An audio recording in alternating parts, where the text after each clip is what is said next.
Buonasera da Sicilia 24, le principali notizie. A Palermo lo stupro di gruppo al Foro Italico, chiesta la revisione del processo per 3 dei 7 condannati. Nell'inchiesta per la morte dei 2 operai precipitati a Palermo emergono sospetti sulle revisioni del mezzo che sosteneva la gru e sul peso che il cestello poteva reggere. Aspetta 7 ore, viene dimessa dall'ospedale di Agrigento e poi muore. I familiari di una donna di 78 anni presentano denuncia. Troppe buche sulla strada, il parroco le ripara, l'iniziativa di Don Carmelo al Borgo Santa Rita nel Nisseno per evitare disagi ai fedeli. Va a rilento la raccolta dei rifiuti a Catania, l'impianto per la differenziata è quasi saturo, criticità nei quartieri di Picanello e Cibali. Tony Pitoni e Tommy Cash uniscono le loro visioni eccentriche, nasce il nuovo singolo L'Amore. Calcio, Ros Pelligra domani in tribuna al Massimino per il Toscano bis, la sfida contro il Potenza, ultima gara interna della stagione regolare per il Catania, potrebbe regalare la certezza del secondo posto in vista dei play-off.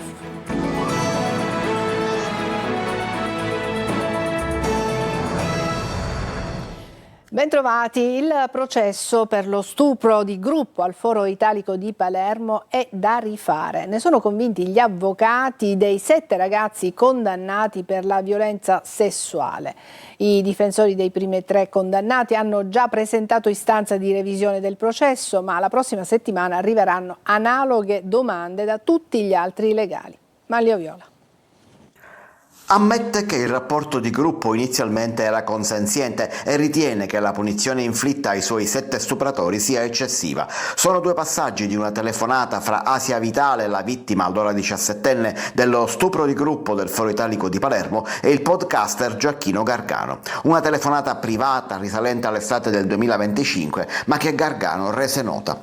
È la prova che sta alla base della richiesta di revisione del processo per 3 dei 7 ragazzi condannati per quello stupro. I difensori di Elio Arnao, Angelo Flores e Cristian Maronia hanno adesso presentato alla Corte d'Appello di Caltanissetta un'istanza proprio di revisione del processo, così come avevano preannunciato l'estate scorsa. Per gli avvocati Carmelo Adamo, Leonardo Dupresti e Giuseppe Farina, dopo che quella telefonata è stata trasmessa dalla trasmissione Le Iene, la ricostruzione dei fatti che ha portato alle condanne viene meno o quantomeno viene ridimensionata. Una richiesta analoga di revisione sarà depositata la prossima settimana anche dai legali degli altri 4 indagati. Gli avvocati puntano quantomeno al ridimensionamento delle condanne che sono state pesanti. Angelo Flores, Gabriele Di Trapani, Cristian Maronia ed Elio Arnao sono stati condannati a 7 anni, Cristian Barone a 6 anni e 4 mesi, Samuele Lagrassa a 4 anni. Il 7° imputato, Riccardo Parrinello, giudicato dal Tribunale per i minorenni, è stato condannato invece a 8 anni e 8 mesi. Tutte le condanne sarebbero già definitive a meno che l'istanza di revisione non venga accolta. A Palermo l'incidente sul lavoro costato la vita ai 2 operai. Il camion che faceva da base alla gru che si è spezzata alla revisione non dichiarava un reale chilometraggio e il peso massimo di carico del cestello. Giusy Lazzara. Altri particolari, altra rabbia che pesa per l'incidente sul lavoro di via Marturano a Palermo, costato la vita a 2 operai, un tunisino e un romeno. La procura di Palermo sta verificando se il camion che faceva da base alla gru che si è spezzata facendo precipitare nel vuoto i 2 operai era in regola. Nelle ultime 3 revisioni è stato dichiarato quasi lo stesso chilometraggio, segno che il camion è stato fermo, sono stati modificati i reali chilometri percorsi. La scheda tecnica presentata, secondo la procura, non indicava il reale peso che il cestello poteva sostenere e i sensori di sicurezza sono stati trovati nella postazione del manovratore. I consulenti tecnici incaricati della procura anche hanno trovato delle strisce lasciate dello sfregamento di qualcosa sul muro. Su questo adesso si stanno concentrando le consulenze degli esperti. Il cestello della gru potrebbe aver impattato la facciata del palazzo, spingendo gli operai verso il muro. Un impatto violento. Se le strisce risultassero compatibili con il metallo del mezzo, bisognerà capire se il cestello abbia urtato il muro dello stabile prima o dopo il ribaltamento. Si indaga anche sulla posizione contrattuale dei 2 operai. In un primo momento era risultato che i 2 operai non fossero in regola, ora invece sembra che entrambi avessero avuto dei contratti a termine. Da stabilire anche se i 2 fossero preparati per fare dei lavori specializzati. 7 ore di attesa per essere visitata al pronto soccorso, poi le dimissioni e il rientro a casa, dove le condizioni però peggiorano fino al decesso. Ad Agrigento la morte di una donna di 78 anni è ora al centro di un'inchiesta della Procura. Davide Sardo. Un'attesa lunga, forse troppo lunga, e una morte che oggi solleva interrogativi pesanti sulla sanità. È il caso di una donna di 78 anni arrivata al pronto soccorso dell'ospedale di Agrigento con gravi problemi respiratori. Dopo 7 ore di attesa per essere sottoposta a controllo, viene finalmente visitata e dimessa. Ma una volta rientrata a casa, le sue condizioni precipitano. Muore poche ore dopo. I figli parlano apertamente di possibile malasanità e presentano denuncia. La Procura di Agrigento ha aperto un'inchiesta. Si indaga per capire se quella morte fosse inevitabile o se qualcosa nella gestione del caso non abbia funzionato. Sotto la lente degli inquirenti ci sono soprattutto 2 aspetti: i tempi di attesa al pronto soccorso e la carenza di personale. Un problema noto da tempo, con pazienti spesso costretti a restare ore nei corridoi prima di ricevere assistenza. Intanto è stata acquisita la cartella clinica e non si esclude l'autopsia, un passaggio chiave per chiarire le cause del decesso. Resta il dolore di una famiglia e il peso della verità che ora la giustizia è chiamata ad accertare. Lo scandalo dei referti istologici all'ASP di Trapani con i ritardi che causarono la morte di un insegnante. È stata depositata la perizia che è stata chiesta dalla Procura e da questa emergono che tutti sapevano. Laura Spanò. Sono 581 le pagine che i periti incaricati del GIP Massimo Corleo hanno depositato nell'ambito dell'incidente probatorio relativo allo scandalo dei 3.000 referti istologici rimasti non trattati. L'inchiesta vede 19 indagati tra medici, infermieri e tecnici dell'ASP, 8 invece le persone offese, tra cui l'ASP e l'assessorato regionale alla salute. Gli esperti hanno ricostruito i passaggi da fine 2023, quando ancora non pubblicamente ma certamente all'interno dell'azienda sanitaria di Trapani erano venuti fuori i ritardi causa poi di decessi come quelli della professoressa mazzarese Maria Cristina Gallo e di altri avvenuti in provincia di Trapani. Centinaia le pagine, le lettere, i verbali, le relazioni acquisite dai periti, dove è emerso, a parte le presunte responsabilità degli indagati, che in Sicilia non c'era azienda sanitaria che non sapesse dell'emergenza vissuta dall'ASP di Trapani. Chiamata in causa la direzione strategica all'epoca diretta da Salvatore Iacolino, ma anche il commissario e il direttore generale dell'ASP di Trapani, Vincenzo Spera e Ferdinando Croce. Per i periti è impossibile che Spera non abbia riferito e che Croce non sapesse nulla. Uno scandalo che potrebbe non essere attribuibile al solo personale medico ospedaliero.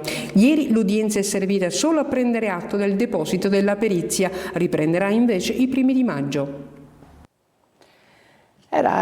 Era in vacanza con la famiglia della sua fidanzata, il 14enne di origine danese, disperso in mare da ieri al largo di Noto. Intanto continuano le ricerche. Francesco Aloi. Abbiamo ultimato i tratti di mare al largo, dovremo battere un po' sotto costa e successivamente fare il rientro. L'elicottero è in volo. Da più di 24 ore si cerca Jack, 14 anni, danese. Era venuto in Sicilia per una vacanza con la fidanzata e la famiglia di lei, ma di lui non si hanno più tracce. La ricerca è difficile perché le condizioni del mare ieri erano abbastanza difficili in quanto c'era molta corrente, quindi si teme che il corpo possa essere stato trasportato molto a largo. Aveva fatto un tuffo qui, nella spiaggia di Eloro, a Noto, davanti all'hotel. Attratto dalle acque cristalline e dalla bella giornata, venerdì mattina si è voluto tuffare con la sua giovane ragazza, in un mare che però non conosceva. Il mare lungo la costa è mosso, ma questo non ferma le ricerche di vigili del fuoco e guardia costiera. Più il tempo passa, più purtroppo le speranze di ritrovare il giovane vivo diminuiscono. Nonostante tutto, le ricerche vanno avanti, in mare fino a 10 miglia dalla costa, con uno sguardo dall'alto. Tra soccorritori e turisti la speranza non manca, anche se trovarlo vivo diventa sempre più improbabile. E adesso vi raccontiamo di un parroco che decide di intervenire in prima persona per aiutare la sua comunità, pur sapendo di poter andare incontro a conseguenze. Succede a pochi chilometri da Caltanissetta, dove Don Carmelo Carvello ha deciso di riparare le buche della strada comunale che conduce a Borgo Santa Rita. Sentiamo il servizio di Rita Cinardi. A pochi chilometri da Caltanissetta, nel Borgo Santa Rita, una strada piena di buche rende difficile ogni giorno l'accesso a residenti, fedeli e visitatori, un problema concreto per una comunità di appena una decina di abitanti, ma molto frequentata per i suoi prodotti genuini, dal pane alla ricotta, e per una vita di comunità che continua a richiamare persone anche da fuori. È in questo contesto che il parroco del Borgo, dopo numerosi appelli alle istituzioni, ha deciso di intervenire personalmente riparando le numerose buche sulla strada. Una strada abbandonata a se stessa, difficilmente percorribile, con il rischio di rompere i mezzi o di sbandare percorrendo questo 2-3 chilometri, 3 chilometri e mezzo insomma, e poi concretamente però succedono tanti di quegli imprevisti con deviazioni, con rotture di automezzi e con una spesa enorme che queste persone devono affrontare nel riparare i loro mezzi. Una realtà fatta di tradizione e agricoltura, dove la messa viene celebrata in un capannone tra trattori e attrezzi agricoli. Le difficoltà di accesso però non riguardano soltanto chi partecipa alle funzioni religiose, ma anche le aziende della zona, che rischiano di essere penalizzate proprio dalle condizioni della viabilità. Più e più volte ho sollecitato le autorità comunali, ma purtroppo non ho avuto nessuna risposta. Recentemente una minima risposta è stata tappare qualche buco, però di fatti concretamente la strada rimane dissestata, impraticabile e rischiosa. Don Carmelo Carvello è consapevole dei rischi legati a un intervento su una strada comunale e della possibilità di incorrere in una multa, ma ha deciso comunque di andare avanti per dare una risposta concreta alla sua comunità.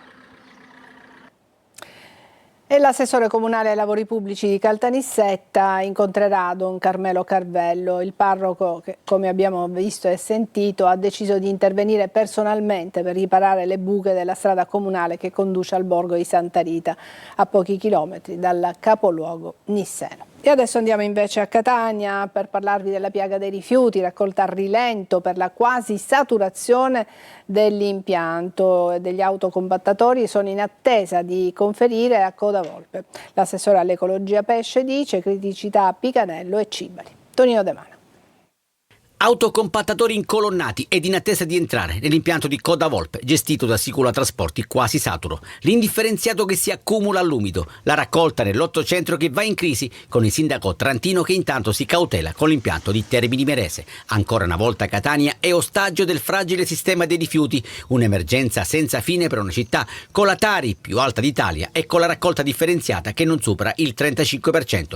Numeri impietosi che si sommano alle immancabili sacche di inciviltà. Basta poco per mandare tutto in tilt. Abbiamo avuto parecchi disagi in città, stiamo cercando di recuperare. Picanello è una delle zone con più difficoltà, anche Cibali. Speriamo che in 1 o 2 giorni di poter recuperare, che la situazione si normalizzi. Sacchetti di vari colori e grandezze invadono i marciapiedi di Picanello per una raccolta frenata e a macchie di leopardo per l'indisponibilità di autocompattatori, tutti fermi davanti ai cancelli della Sicula Trasporti che ospita l'impianto TMB, trattamento meccanico biologico. Sullo sfondo l'esigenza di un cambio di passo che tarda ad arrivare, così come l'iter per i termovalorizzatori. La Regione ha cominciato l'iter, certamente la realizzazione di un termovalorizzatore ci consentirebbe di risparmiare nel conferimento, mentre oggi siamo obbligati a conferire alla Sicula Trasporti, che tra l'altro a sua volta trasferisce il rifiuto che noi conferiamo, e quindi il costo è enorme. Per la cronaca, fa sapere Gemma,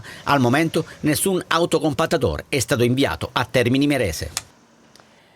Ikea evacuata a Catania per uno spray al peperoncino. La notizia dello sgombero del centro commerciale svedese si è diffusa nel primo pomeriggio, scatenando sui social una serie di ipotesi, tra le quali un allarme bomba. I carabinieri invece fanno sapere che l'evacuazione dei clienti e del personale si è resa necessaria perché qualcuno ha utilizzato uno spray al peperoncino all'interno del grande magazzino. Non è chiaro perché, secondo i vigili del fuoco, un uomo si è sentito male. Adesso una breve pausa, tra poco.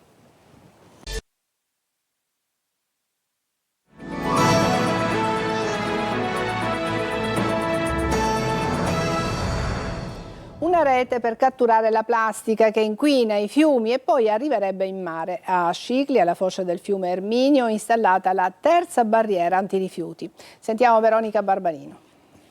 Un mare pulito nasce da fiumi puliti. È da questo principio che anche Scicli si unisce alla lotta all'inquinamento da plastica agendo direttamente dalla foce del fiume Erminio e proteggendo così le acque del mare di Playa Grande. Come? Con una barriera a griglie progettata per integrarsi in modo non invasivo con l'ambiente fluviale. Si colloca a circa 600 metri dalla foce del fiume Erminio. La barriera semplicemente galleggiando va ad acchiappare e intercettare i rifiuti in plastica e all'occorrenza, quando le correnti sono troppo forti, si sgancia in maniera automatica. Un sistema di videocamera ad energia solare monitorizza l'accumulo della plastica e all'occorrenza viene presa. L'iniziativa si inserisce nell'ambito della legge Salvamare, che ha destinato alla Sicilia, prima regione in Italia, fondi per contrastare l'inquinamento dei corsi d'acqua. Scicli conferma così un percorso di politiche ambientali che ha portato ai riconoscimenti Plastic Free e Bandiera Blu. C'è un progetto che Scicli porta avanti nel rispetto dell'ambiente e soprattutto nella promozione di tutto ciò che riguarda la bandiera blu e Plastic Free, in quanto ci aiuterà ad ottenere i punteggi necessari per poterci riconfermare anche per gli altri anni ad avvenire. La provincia ragusana è prima in Sicilia per questa buona pratica di prevenzione e la barriera antiplastica sul fiume Erminio si colloca terza dopo le reti già in funzione sui fiumi di Rillo e Ippari, opere che si spera possano sensibilizzare alla cura dell'ambiente. Siciliano diventato fenomeno, Tony Pitoni lancia il nuovo singolo e lo fa in coppia con un altro personaggio eccentrico e sopra le righe, Tommy Cash. I due uniscono le loro visioni fuori dagli schemi in L'Amor. Eva Spampinato. Tony Pitoni colpisce ancora e lo fa, come al solito, a modo suo. L'artista siciliano, dichiaratamente outsider del mondo della musica, è riuscito a diventare in poco tempo, ma con tanta gavetta alle spalle, un'icona pop, tanto da mandare sold out tutti i suoi concerti e ad essere inserito come unico cantante italiano atteso per l'edizione 2026 di settembre degli High Days di Milano. Dopo il successo del duetto sanremese con Dito nella piaga, adesso ha trovato il compagno perfetto per un brano totalmente fuori dagli schemi. Tommy Cash, celebre rapper estone, grande protagonista dello scorso Eurovision con la sua Espresso Macchiato. Che noia, che barba, che noia. Tony Pitoni e Tommy Cash uniscono le loro visioni eccentriche in L'Amor, tra sonorità dance ed estetica da videogioco.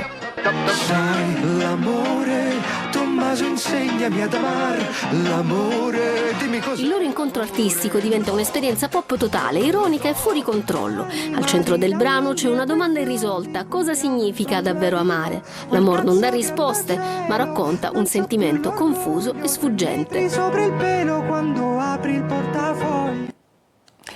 Bene, adesso un'altra pausa e poi il calcio.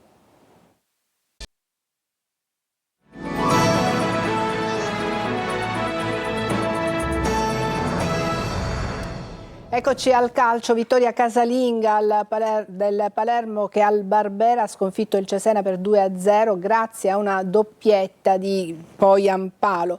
Partita interamente controllata dalla formazione di Inzaghi che ha regolato la pratica con un gol per tempo. 3 punti che permettono ai rosanero di mantenersi sempre a 4 lunghezze dalla zona della promozione diretta, anche se ormai al termine della regular season mancano 3 giornate. E adesso parliamo del Catania. Domani al Massimino, ultima sfida interna della stagione regolare per il Catania davanti a Pelligra che sarà presente allo stadio. Toscano torna in panchina dopo essere stato richiamato in settimana dalla dirigenza. Marco Carli. Serve voltare pagina in una partita in cui il Catania sulla carta è favorito. Il rendimento esterno del Potenza, 36 gol subiti, solo 13 punti, che per di più ha vissuto ancora una settimana di festeggiamenti dopo la Coppa Italia che spalanca le porte della fase nazionale dei playoff. Tutti questi dati, insieme alla voglia di rivalsa dei rossazzurri, dovrebbero indurre a pensare che possa essere l'occasione giusta davanti a Pelligra perché il Catania possa blindare il secondo posto.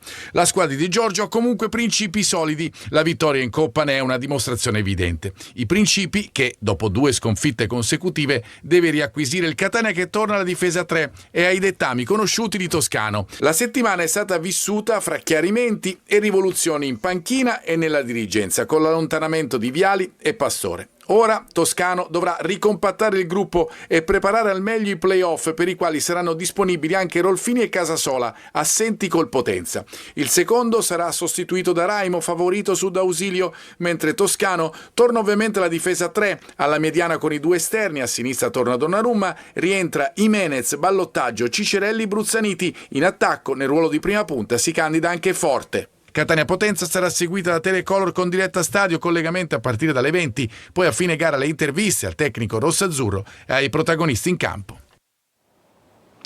Partite decisive domani sera per Siracusa e Trapani, impegnate rispettivamente contro Cavese e Cosenza. Sergio Colosi. Siracusa Cavese e Cosenza Trapani per le ultime speranze di salvezza. È il penultimo atto di una stagione tormentata, ma serve una vittoria e che le dirette concorrenti Foggia, Giuliano e Latina non facciano altrettanto. Solo così si darebbe un senso al derby Trapani-Siracusa dell'ultima giornata. Azzurri senza Gudelevicius, fermato per un turno. Al suo posto Limonelli. Recuperato Marafini, in attacco c'è Arditi. Scongiurato il fallimento e caos totale con i calciatori senza stipendi e i tifosi contro il presidente Ricci. Il tecnico Turati isola la squadra con l'obiettivo di battere la Cavese. Non guarderemo a nulla di quello che è successo nelle ultime settimane, non guarderemo gli infortuni, non guarderemo le squalifiche, non guarderemo nulla. Vogliamo solo caricare De Simoni di adrenalina. Sarebbe un sonno vedere gente domani, perché tutte le dimostrazioni da te proprio ci hanno dato nelle ultime settimane sono state un qualcosa di veramente magnifico. Oltre a niente difficoltà ci sono state, ci riconoscono quel qualcosa che abbiamo cercato di comunque sia dare, trasmettere, e sicuramente faremo, come diciamo, anche fare il possibile per rendere felici di noi. Avversario motivato per il Trapani, il Cosenza quarto e sconfitto a Picerno, a 2 lunghezze dalla Casertana terza, cerca riscatto in chiave playoff. Granata senza Ronica in panchina, Benedetti rientra dall'inizio. È tutto per questa edizione di Sicilia 24, grazie per averci seguito, buona serata.